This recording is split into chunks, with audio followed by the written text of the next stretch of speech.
we are creating our Azure Storage account. So for creating the Azure Storage account, the first step, I come in here on the hamburger menu, click on Storage Accounts. This gives you a listing where if you have any kind of storage accounts available. So I do not have any hierarchical namespace as data lake.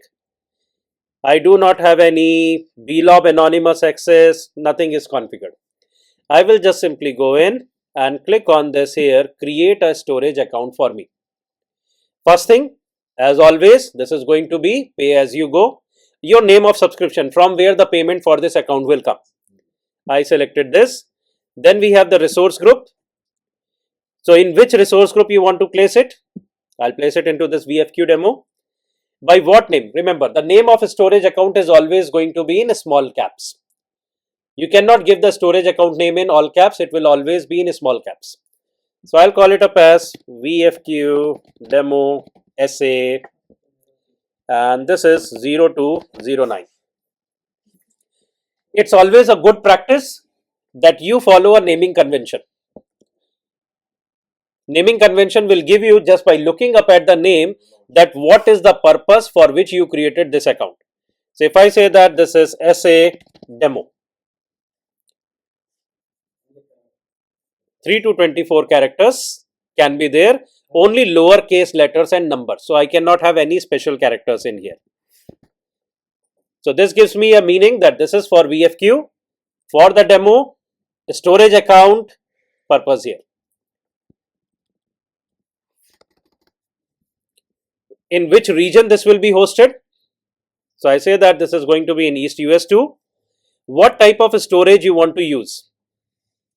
So you want to create an Azure Blob Storage, or you want to create an Azure Files, Azure based file server, or you want to create only the table or the queue. So if you want to use only the table or queue, you will select in only the Azure Tables and Queues option.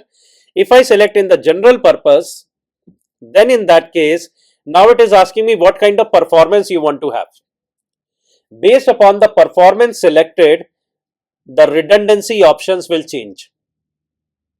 I have selected the standard performance. The redundancy options available to me are LRS, GRS, ZRS and GZRS. I do not have any RA. Okay. Let me switch to this premium. Now what is the type of premium account I want to use on here? You want to use in a block blob, file share or a page blob. I say page blob. Notice the type of replication options available to you. It is only local replication and the zonal replication. We do not have the other types of replications available here. Why we do not have? Because when you select in a premium, if you bring in the zonal geo replication, there will be latencies involved and that defeats the purpose, because with premium you can have the ultra fast SSDs as the backing devices there. So which will be defeating in the whole purpose. You have only these two replications here. So if you want to have in the benefit of GRS and all, the performance tier to be selected up as standard. Now you have in all these options, local replication, geo replication, zonal replication or geo-zonal replication. Depending upon the use case, for the purpose of this demo, I am taking it up as only local replication.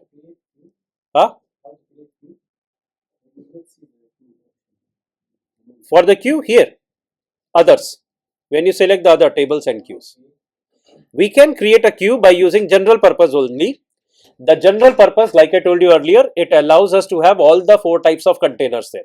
I'll show you. So now the next step that comes in is advanced settings. Do you want to allow the secure transfer for the REST API connections? How I am going to convert it into a data lake storage? The same general purpose will be converted into a data lake storage just by checking this option. Once you check this option, this gets converted into a complemented by a data lake storage Gen 2 endpoint, and you will be able to use it with the ACLs. So Azure Data Lake Storage creates here. So it is the same general purpose, but once I make it here, this becomes in a data lake. Okay. Blob access. What is the type of access tier? What do we mean by this access tier here? how frequently you are going to read the data from there. If you select a wrong access tier and have a wrong type of data access, it is going to be additional costing involved for you. Like you selected cold. Cold is the least cost function. But cold has to be selected only in case when you are having data access once in 6 months. If you want to have access to your data once in a 6 months, then only you should be selecting in the cold tier. So if I selected the access tier as cold and I am accessing data 20 times in a day, this will be very costly for me. Though in principle it says that this is a low cost option, but because you are frequently accessing the data which is not defined for the access tier, the recovery and the data readability options are going to add more cost to it. Yes, you have the pricing tier and you have in the TCO ownership that allows you to make in a selection which one is the best. You have the Azure recommendations. It is always at the time of designing and planning, I have to make sure that what is the type of data I am using after implementation, not before implementation. Before implementation, you can get in the difference by using in a tool there called up as Azure Pricing Calculator. Visit this Azure Pricing Calculator and here select in the type of resource about which you are planning. So I'll just go in, select on storage, select on storage accounts, add to my estimate. We'll click on this view. Now you can see in what is the difference in the costing coming upon the storage account, general purpose, upfront cost is nothing.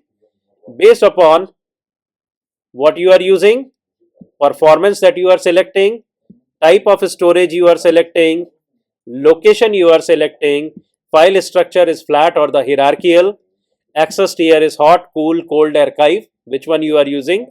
So if I select this, notice it has automatically added in more cost in here. So you will get in a brief estimate and the costing factor calculated by here, by using the pricing calculator. Like pricing calculator, there is one more thing which is called up as total cost of ownership calculator, TCO calculator, which includes in all the hidden factors also. So here next thing that we'll do is networking. So do you want this storage account be available over all the public networks? If you do not want, you want it accessible only within the organization through the express route or through your site-to-site VPN, I am going to set it as disable the public access. And now I am going to define in only through a private endpoint. So now this access will be available only through this private endpoint for the type of service that you want to configure.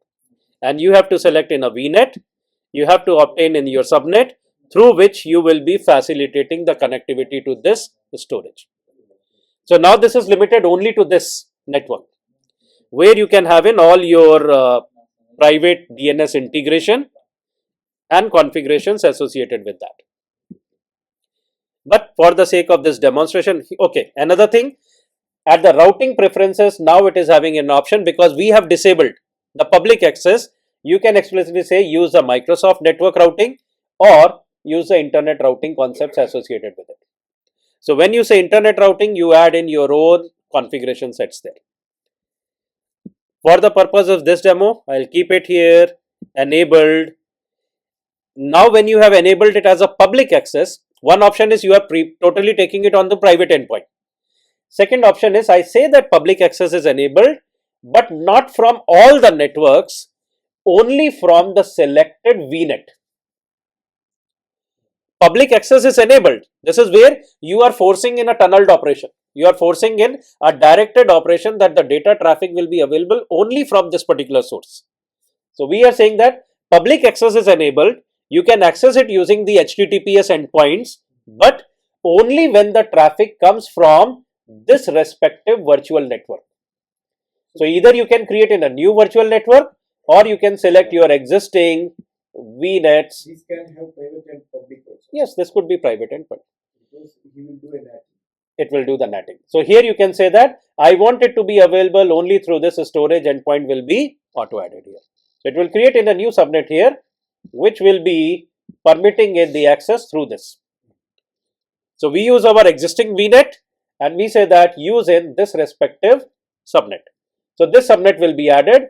IPv4 you want to add in, you can add your own current public IP added up as a permitted list there. So I'll say that yes, otherwise I will not be able to have access to this storage point till the time I do not go connecting through that virtual network. So I said that it's a sort of you are adding in an ACL or a, yeah, yes, we don't know. So this is my public IP of this machine, only on this machine, Storage machine. this computer from where I am accessing the Azure portal. Apart from that VNet. Yes, apart from that VNet, this is the IP address of my current system, the current machine. So only this machine can access this? Yes, only this machine can access the VNet. From this VNet. Apart from this VNet.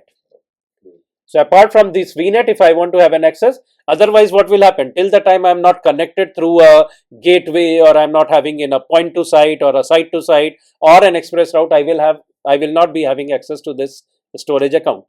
So I want it to be added in here. Further, you can add in a private endpoints also to connect it there. For security concerns or security perspective, it's better to keep it private. Yes. And connect through gateway or anything else. Anything else. So then what is the data protection? So you have in the point in time restore options. When you enable the point in time restore options, the blobs will be available for 7 days as a soft delete. Before permanently deleting in the blobs, you will have a 7-day grace period. You can restore it back from here. Point in time backups, this enables in the snapshot based configurations. Okay. Encryption. So you asked me a question like, can we encrypt it with our own encryption key? So you have an option here. This can be done after account creation also. One option is where you can do it at the time of a storage account creation. Second option is you can do it after the storage account is created.